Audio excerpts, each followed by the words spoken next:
Just to reiterate then, what we're looking at here today as rubbish collected is 1 week's worth of rubbish that's been put on the streets of West Rhyl and the surrounding areas. So again, clearly totally unacceptable. Residents have got a number of methods to help this not to happen. Mattresses, for example, can be collected by the council. There is a service for that. Broken utility items, washing machines, fridges, all these sort of things can be collected by the council if the residents get in touch, or via the website or by phone. This can be arranged. It's not a problem for us.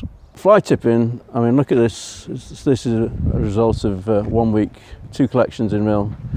It's disgusting crime, very dangerous for the community, the environment, and it's very disappointing really that somebody would go to these sort of lengths when they can dispose of their rubbish legally by taking it to the tip, or bulky items, the Denbighshire County Council will come and collect it. It's only £5 per item.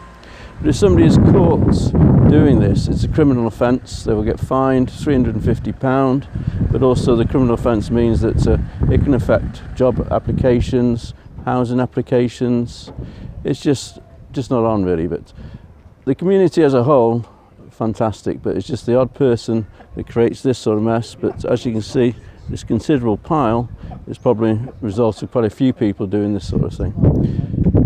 Accumulating rubbish also in gardens is again not good for the environment. We can get rats, and it's a bit of an eyesore all around really. So what we're asking for is that people take more responsibility. If they do see somebody that's fly tipping, if they can get a registration number, any evidence, and Denbighshire will prosecute them.